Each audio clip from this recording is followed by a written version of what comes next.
Mga idol, good day sa inyong lahat. Kahit hindi good day pa rin tayo.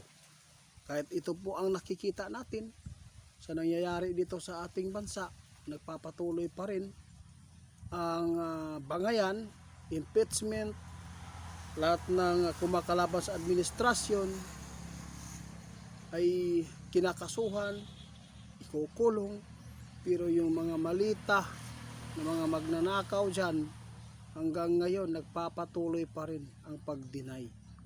Mas dinidiin pa nila ang mga taong lumalaban po para sa taong bayan.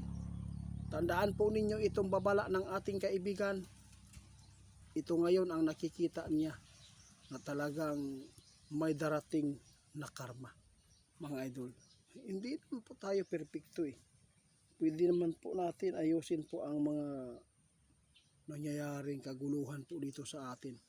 Kung ikaw mismo ang mamumuno na magulo, wala. Napakasikreto lang po ang ginagawa nila para makita ng iba na mga inosente anghel siya, pero hindi pala. Ang puso, yung ulo, may karga na palang sungay.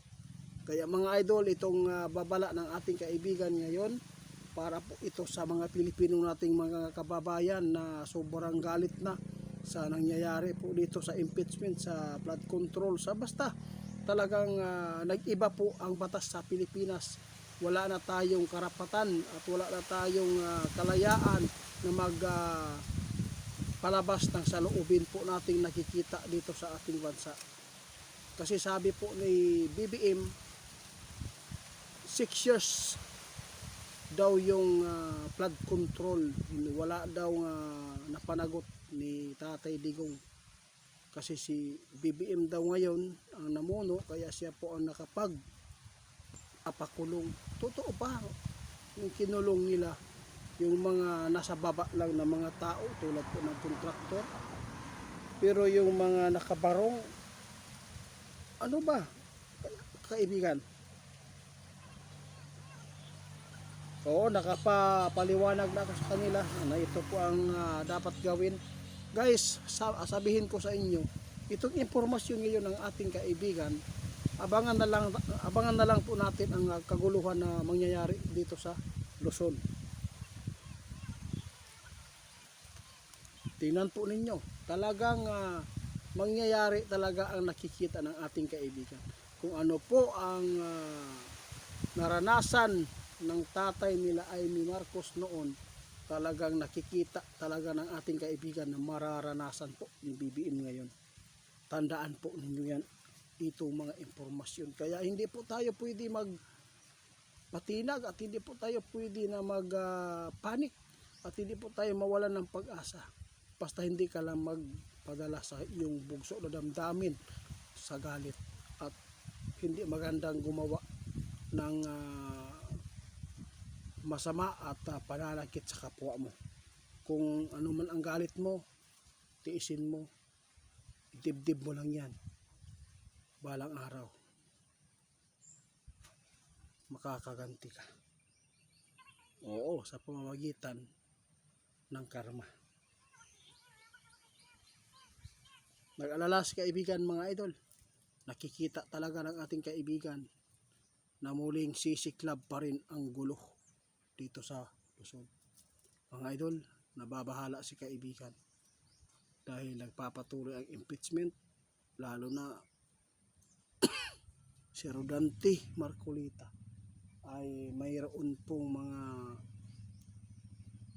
nakikita si kaibigan ngayon na hindi maganda ang mga plano ng mga taong ito.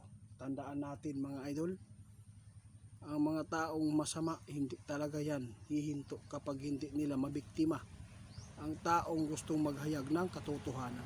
Tandaan ninyo, mga idol, si kaibigan mismo ang nakakita na talagang mayroon pang nakaabang na o napaparating na kaguluhan dito sa ating bansa. Sana hindi yung mga taong lumalaban po ng tama, sana hindi po yan sila ang mabiktima. Sana hindi po ang kanilang buhay ang mawala dito sa mundo natin.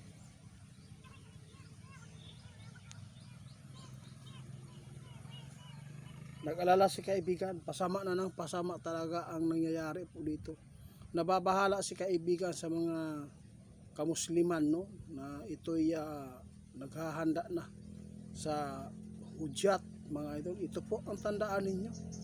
Marami pong sumusuporta sa INC din kapag ito ay mag-rally uli, mga idol. Talagang pinaghahandaan pa nila ito, pinaplanuhan. Kaya sana ang mga hindi inosente lang sana ang matigok dito, yung mga kawatan po na tunay. Maraming salamat din nyo sa iyong pagpapaabot. Guys, pinapaabotan tayo ng ating kaibigan ngayon. Talagang mangyayari po talaga kay BBM po, kung ano man po ang nangyayari kay senior niya noon, tatay niya. Mga idol, tandaan natin itong mga ipinapaabot ng ating kaibigan. Talagang pag tuunan natin ng pansin, mga idol, kung sino at alin dito ang totoong mga taong nagmamalasakit sa atin, kung sino talaga ang mga taong nagmamalasakit. Ikaw, okay ka lang ba pag marinig mo yung senador na isa na kalimutan natin yung blood control dahil mag-move on na tayo? Kasi napakarami po ang dapat pagtuunan ng pansin po ang Pilipinas dahil sa nakakaawa na ang kalagayan nito. Panuhak, grabe mga idol. Kaya kayo na lang bahala ang humusga, mga idol. Maghanda na lang tayong lahat na sana ay hindi tayo madadamay po sa kaguluhan na mangyayari.